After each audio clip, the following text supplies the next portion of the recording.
어서 오세요. 반갑습니다. 안녕하세요. 저는 30대 여자입니다. 저에게는 1살 어린 남동생이 한 명 있습니다. 어릴 때부터 특별 대우를 받았던 남동생은 점점 커가면서 저를 무시하는 것은 당연했고, 힘으로 저를 제압할 수 있는 나이가 되었을 때는 자고 있는 제 방에 들어와서 짐승 같은 짓을 하고 갔습니다. 몇 번이나 부모님과 할머니께 말씀드렸지만 시골 분들에다가 손이 귀한 집안이라서 그런지 별것도 아닌 일에 집안 시끄럽게 하지 말라며 오히려 저에게 뭐라고 하셨습니다. 그렇게 혼나는 것을 지켜본 동생은 더 거침없이 저를 함부로 대했습니다. 그러다 제가 고등학교 3학년이었을 때였습니다. 더 혈기가 왕성해진 동생의 짐승 같은 짓을 더 거침이 없었고, 그러다 제가 생리를 안 하는 것이었습니다. 너무나 걱정이 되고 미칠 것만 같았는데, 그때도 아무렇지 않은 듯 대하는 가족들을 보면서 더 이상 이곳에서 제가 살 수 없을 거라고 생각을 하고, 가진 돈 전부와 거실에 있는 돼지 저금통을 들고 가출을 하였습니다. 무작정 기차역으로 가서 서울로 올라왔습니다. 서울에 가면 일자리도 많고 돈도 많이 벌 수 있을 거라고 생각했지만 미성년자였던 제가 할 수 있는 일은 그다지 많지 않았습니다. 결국 노숙을 하게 되었고 길거리를 방황하게 되었습니다. 그런 저에게 어떤 할머니가 오시더니 제 손을 꼭 잡고 따라오라고 하시는 것이었습니다. 그동안 노숙을 하면서 너무나 끔찍한 일도 여러 번 당해 사람을 잘 믿지 않던 시절이었지만 배도 너무 고팠고 어디 갈 곳도 없기에 겁은 났지만 그 할머니 손을 잡고 따라갔습니다. 허름한 국밥집에 들어가서는 밥을 시켜주시면서 일단 먹으라고 하셨습니다. 1초의 고민도 없이 허겁지겁 먹기 시작했습니다. 본인 국밥에 있는 고기와 밥을 저에게 덜어주시면서 많이 먹으라고 말씀을 하시는데, 살면서 저에게 이렇게 따뜻하게 대해준 사람이 없어서 그런지 눈물이 하염없이 나오기 시작했습니다. 그래도 일단 배를 채워야 했습니다. 노숙이라는 것이 언제 밥을 먹을지, 또 얼마나 굶어야 할지 모르기 때문입니다. 한참을 먹고 나니 저에게 말을 거셨습니다. 이름과 나이를 물어도 제가 대답을 하지 않자 이 근처 살아서 오고 가며 매번 봤는데 교복을 입고 노숙을 하는 제 모습이 너무 딱해 보였다고 하시면서 할머니 손녀와 나이대도 비슷한 것 같아 그냥 지나칠 수가 없어서 이렇게 데리고 와서 밥을 먹인 거라고 하셨습니다. 그러시면서 괜찮다면 할머니 집에 가서 같이 지내도 된다고 하셨습니다. 생활비도 집세도 안 받을 테니 열심히 공부해서 졸업도 하고 대학도 가라고 하셨습니다. 그런 할머니의 말을 전부 다 믿을 순 없었지만 또 시간이 지나면 배도 고파질 것이고 겨울도 다가올 때가 됐기에 일단 할머니 집으로 같이 가게 되었습니다. 기차역 뒷골목의 언덕에 있는 작은 빌라가 할머니 집이었습니다. 넉넉하지 않은 형편에 저를 도와주신다고 하니 너무 고맙기도 하였지만 한동안은 진짜로 도와주려는 것이 맞는 것인지 의심하고 문제가 생기면 바로 도망갈 생각에 긴장하고 있었습니다.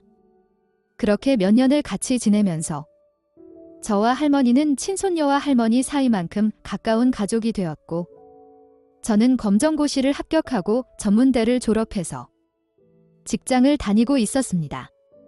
그동안의 고마움을 갚기 위해 매달 용돈 겸 생활비를 드린다고 하였지만 알뜰히 모아서 시집갈 결혼자금으로 쓰라면서 끝까지 받지 않으셨습니다.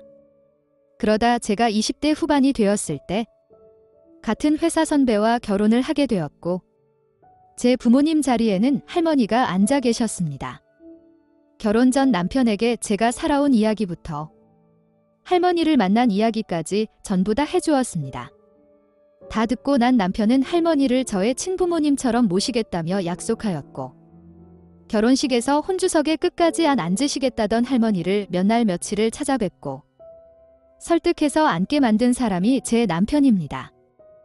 결혼한 지 4년쯤 되었을 때 연로하신 할머니를 그 집에 혼자 두는 것이 너무 마음이 쓰여서 남편과 상의 끝에 저희 집으로 모시게 되었습니다.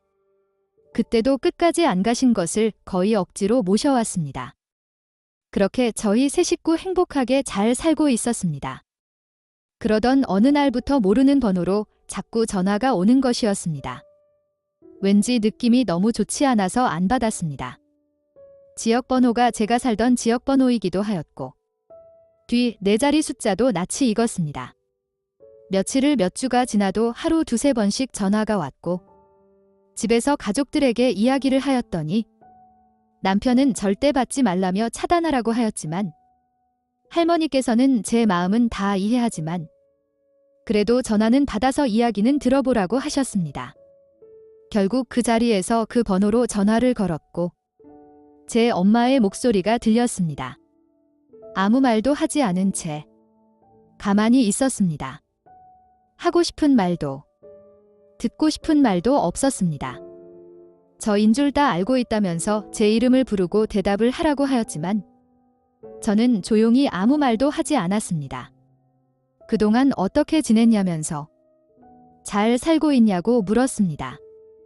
그러면서 다 못난 엄마의 잘못이라면서 저한테 못해준 것이 너무 많아서 미안하다고 하면서 우는 것이었습니다. 저도 눈물이 쏟아졌고 더 이상 아무 말도 하지 않은 채 전화를 끊어버렸습니다. 할머니는 잘했다면서 울고 있는 저를 꼭 안아주셨습니다. 한참 시간이 지난 후에 얼굴 한번 꼭 보고 싶다면서 마음이 풀리거든 연락을 달라는 엄마의 메시지가 왔습니다. 남편에게 보여주었고 제가 무슨 결정을 하든 항상 같이 해줄 거라면서 천천히 생각해보라고 하였습니다. 일주일 뒤에 저와 남편은 제 엄마를 보려 10몇 년 만에 제가 살던 동네로 갔습니다. 보기로 한 카페에서 기다리고 있는데 뭔가 느낌이 이상했습니다. 아까부터 저희가 타고 온 저희 차 주변에 사람들이 어슬렁어슬렁 거리고 저희를 힐끔힐끔 쳐다보며 어딘가 전화를 하는 것 같았습니다. 그러고 딱 5분 뒤 검은 양복 입은 남자 2명과 엄마 그리고 남동생이 같이 들어오는 것이었습니다. 저희 앞에 오자마자 대뜸 소리를 지르면서 돈 언제 갚을 거냐고 하는 것이었습니다. 대충 이야기를 들어보니 동생이 도박에 빠져서 도박빚이 많이 생겼고 집도 팔고 차도 팔아서 갚아보았지만 도박빚을 다 갚지 못했고 그러다 저한테 접근한 것이었습니다. 저는 연 끊고 산 지 10년이 넘었고 오랜만에 연락이 닿아서 얼굴 보려 온 것이지 돈을 갚아주려고 온 것도 아니고 갚아줄 생각도 없다고 하자 검은 양복 입은 남자들은 더 큰 소리를 치면서 저희를 압박했고 그 카페를 나가려는 저희 부부를 반감금하다시피 하는 것이었습니다. 결국 참고 있던 남편이 검사인 시아주버님께 전화를 걸었습니다. 10분도 안 돼서 경찰차 여러 대가 카페로 왔고 그들은 언제 자기들이 협박과 불법 추심을 했냐면서 순한 양처럼 행동하는 것이었습니다. 경찰들이 가고 난 후에 그 자리에서 그 사람들에게 이비대 관련해서 연락하지 않겠다는 각서를 받았고 같이 온 엄마와 남동생에게는 믿고 나온 내 잘못이라면서 다시는 이런 잘못을 저지르지 않을 거라고 하였습니다. 그러면서 카페에서 나가자 저희한테 온갖 욕을 하였습니다. 그 잘난 돈 얼마나 된다고 갚아주면 되지?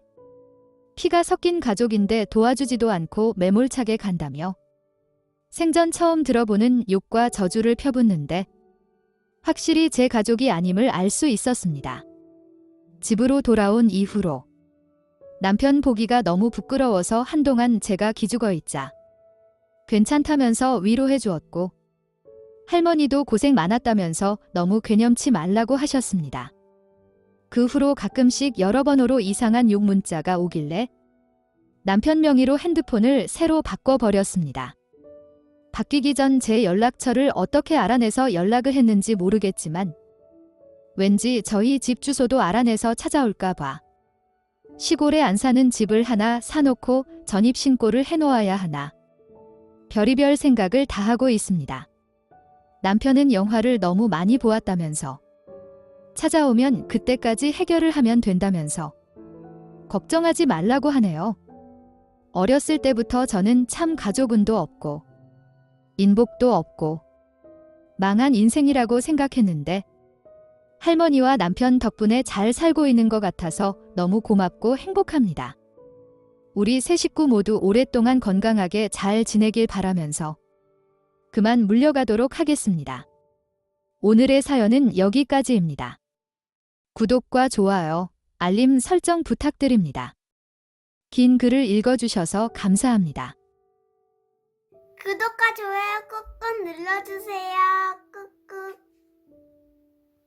알림 설정도 꾹꾹 눌러주세요.